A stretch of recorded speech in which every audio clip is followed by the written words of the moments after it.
எந்த இடத்துல வன்மத்தை தூண்டியிருக்கோம் சொல்லுங்க.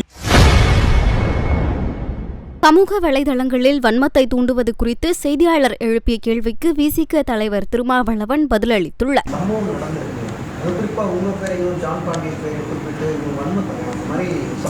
எந்த இடத்துல வன்மத்தை தூண்டியிருக்கோம் சொல்லுங்க. நீதி கேட்டு போராடுறோம், அவ்வளவுதான். பாதிக்கப்பட்டவர்களுக்காக குரல் கொடுக்கிறோம். எந்த ஒரு தனிப்பட்ட சமூகத்திற்கு எதிராகவும் இதுவரையில் வெறுப்பை நாம் உமிழ்ந்ததில்லை. அப்படி வன்மத்தை தூண்டும் வகையில் பேசியதில்லை.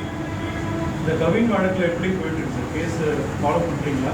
எப்படி போயிட்டு இருக்கு விசாரணை? சிபிசிஐடி விசாரணை தொடங்கிவிட்டது. அதில் எங்களுக்கு மாற்று கருத்து இருக்கிறது. முதல்வரை சந்திக்கிற போது அதை நாங்கள் வலியுறுத்துவோம். உயர்நீதிமன்ற கண்காணிப்பின் கீழ் சிறப்பு புலனாய்வு குழு விசாரிக்க வேண்டும் என்பதுதான் எங்களுடைய வேண்டுகோள். இல்லை, சிபிசிஐடியும் தமிழ்நாடு போலீஸ் தான். அவங்க 2 பேரும் குற்றம் சாட்டப்பட்ட 2 பேருமே காவல்துறையை சார்ந்தவர்கள். அதில் சந்தேகம் பெற்றோருக்கு, பாதிக்கப்பட்ட கவின் குடும்பத்தினருக்கு வலுவாக இருக்கிறது. அந்த சந்தேகத்தில் நியாயம் இருப்பதாக நாங்கள் உணர்கிறோம். வேங்கவேல் விவகாரத்தில் நீங்கள் காவல்துறை மீதான நம்பிக்கை இல்லைன்றதை சுட்டி காட்டிட்டே வருது. என்ன காரணம்? காவல்துறை மீதான அந்த நம்பிக்கை இழப்பது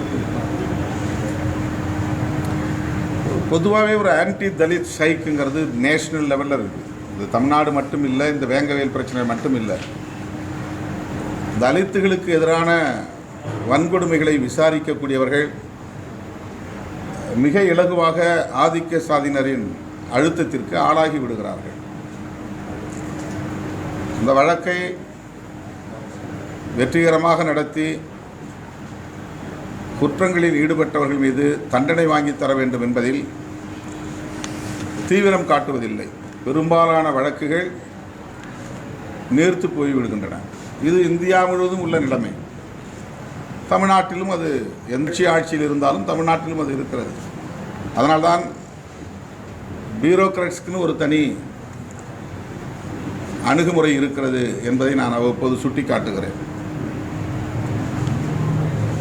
தலித் விரோத அணுகுமுறை பரவலாக இருக்கிறது. எல்லோருக்கும் சொல்ல முடியாது, பரவலாக இருக்கிறது. பெரும்பாலான வழக்குகள் குற்றவாளிகளை தண்டிக்காமலேயே மூடிவிடுகிறார்கள், வழக்குகளை மூடிவிடுகிறார்கள். ஆகவே செய்திகளை உள்ளது உள்ளபடி தெரிந்து கொள்ள ரெஃப்ளெக்ட் நியூஸை சப்ஸ்கிரைப் பண்ணுங்க.